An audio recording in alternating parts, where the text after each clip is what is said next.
Very much. Joining me now to talk about it, Matt Schlapp, chairman of the American Conservative Union. All right, if this is a recitation, Matt, of the president's greatest hits, there are a lot of hits. This is going to be a long speech. There's some hits, there's some home runs, Greg, and I don't think anybody knows exactly what he's going to do. I heard a White House spokesman earlier saying he wouldn't be touching on the Alabama Senate race. I just don't know if you can be so sure. There's nothing that the president hates more than being predictable, right, and having people tell him what he's going to do or what he's not going to do. So with the media saying it's not in the speech, he's not going to talk about more, if I know the president by habit, he's going to do just the opposite. Yeah, I think that's probably exactly right. And look, it's the spontaneity of Donald Trump and the idea that he isn't overly scripted is one of the most likable features of him as a politician. It gets him into some trouble sometimes, of course, but it also really engages the American people because they think the president is speaking from the heart to them. I mean, how much does he love these venues, you know, in front of a crowd, cheering people who approve of his agenda and the things that he has done? How much does he just sort of revel in that? My experience with Donald Trump is he loves people. He is a high-energy guy. He moves at a fast pace. He talks at a fast pace, and I think he gets a lot of energy from reconnecting with people. You know, a lot of presidents get stuck in the bubble, and they get stuck in the Rose Garden, and they don't get to talk to real Americans. And I think this president is trying to punch out and just talk to people as much as he can. And I think it's almost like a tonic on his soul. It's a great thing. You know, members of the Never Trump conservative crowd have been very vocal against Roy Moore. Evan McMullen's PAC has donated $500,000 for all kinds of ads here. Yes. Will that sort of anger Roy Moore's base and cause them to get out in greater force on Tuesday? Look, I think these Never Trump Republicans who are conservatives, who are self-described conservatives, eventually they can't continue to be Never Trump when Trump continues to do the right thing over and over and over again. And I think, look, there are a lot of conservatives that have concern with Judge Moore, and I think voting is a very personal thing. They're going to decide what to do between now and Election Day. But there are a lot of conservatives down there who are saying, look, I'm going to vote for Judge Moore because, you know, the Supreme Court's at stake, and we could have an opening come, by the way, we could have an opening come January or February of next year in the Supreme Court. And just because I vote, pull the lever for Judge Moore, doesn't mean that I think he is a great representative of our values. And it also means that it's a temporary placeholder because they're going to be having another election in Alabama in a few short years. So, look, I think voters are struggling with this, but they don't want to hear from D.C. politicians about what they should do. You know, all of this comes right after the resignation.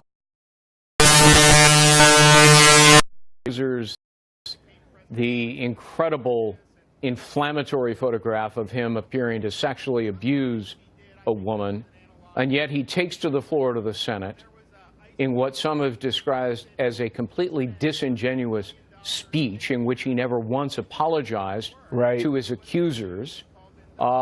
Instead he vents at the president and others. That's right. This isn't kind of a remorseful man, is it? No, I thought the part that was the most telling of Mr. Franken's soul and character was this is a moment of extreme humiliation for himself, and yet with pride and arrogance, he went on a blistering attack against the president. I mean, they believe, these people like Al Franken believe that the crusade to tear down a legitimately elected president in Donald Trump justifies almost anything they say or have done. And the fact that he doesn't feel the shame and remorse for having humiliated people he should have respected tells you that I think the people of Minnesota can do a heck of a lot better. Matt, I wrote a column on FoxNews.com today. It's on the front page. People can check it out, entitled "Robert Mueller and His Politically Biased Team of Prosecutors Must Go." Are you fairly convinced that the president is being targeted unfairly by people who have corrupt motives? Well, I think I read your piece, Greg, and I think the part that is, there are a lot of parts that are compelling about it, but the piece that I find really interesting is this idea that you can like or not like Mueller, and I have plenty of friends that I served with in the Bush administration who say Bob Mueller in the end will do the honorable thing. The jury is out. We're going to watch what he does. But there is no dispute that he pulled together some of the most hateful, never Trump type lawyers who have a political axe to grind against the president. And there is a real question, should the Attorney General do something, even if he doesn't shut down the investigation? Shouldn't there be a group of almost nonpartisan lawyers? By the way, there's a lot of lawyers in the country, right, who could come together and actually give the American people a fair read on what happened with collusion in Russia. Instead, he's setting up the fact that politically nobody was going to respect the political judgment, or excuse me, the prosecutorial judgment of lawyers who are never Trumpers. Yeah, on the right-hand side of your screen, I believe that was Ron DeSantis who is speaking there before the president. And he has been very good critical. Man. He is a good man. He has been very critical of the special counsel's investigation and the players involved in it. Does there need to be an investigation of the investigators here because of their blatant agenda? And I think of, Andrew Weissman, who's the lead prosecutor in that case. This guy has a track record and a history that is notorious for he's been accused of threatening witnesses and hiding evidence. There he is at Hillary Clinton's election night party. I mean, think about this. This is a guy who may decide whether or not charges are brought against President Trump, and he's at Trump's opponent's rally. I mean, think about this, Greg. So the Attorney General, with a fair reading of the guidance at DOJ, recuses himself because he's involved with the campaign.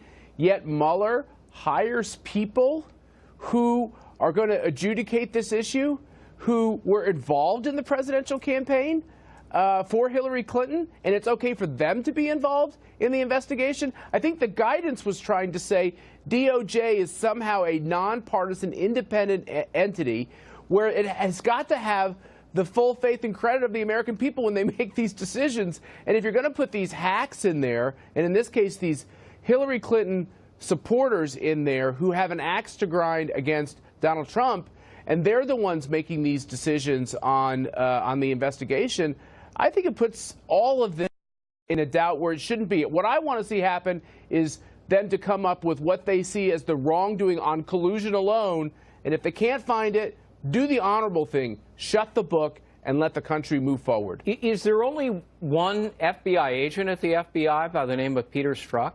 I mean, here's a guy who is the lead investigator investigating Hillary Clinton in the email scandal, and he turns out to be the guy who signs the papers that launches the investigation into Donald Trump, and then he joins Mueller's team as the lead investigator. Is there only one guy at the FBI? It's a pretty big building.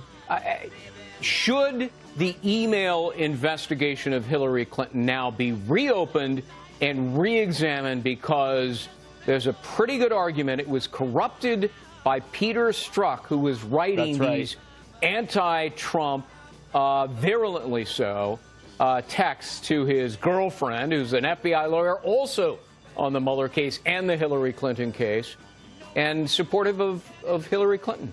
No, I think that's exactly right. Look, DOJ is now looking again at this barbarous procedures that the Planned Parenthood was involved in when they were selling baby body parts.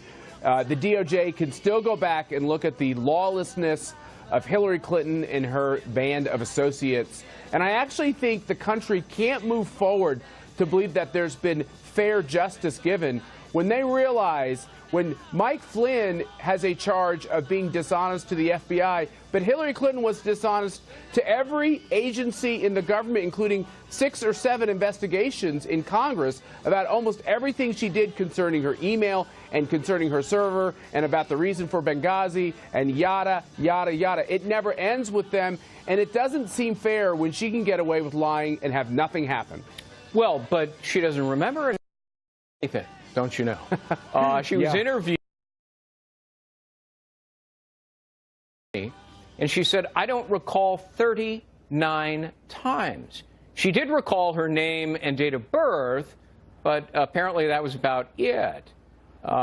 This is a problem going back to Jim Comey, which I don't think a lot of people understand, which is Jim Comey, always described as a Republican partisan. It's just not accurate. I have a feeling someone's about ready to enter the stage.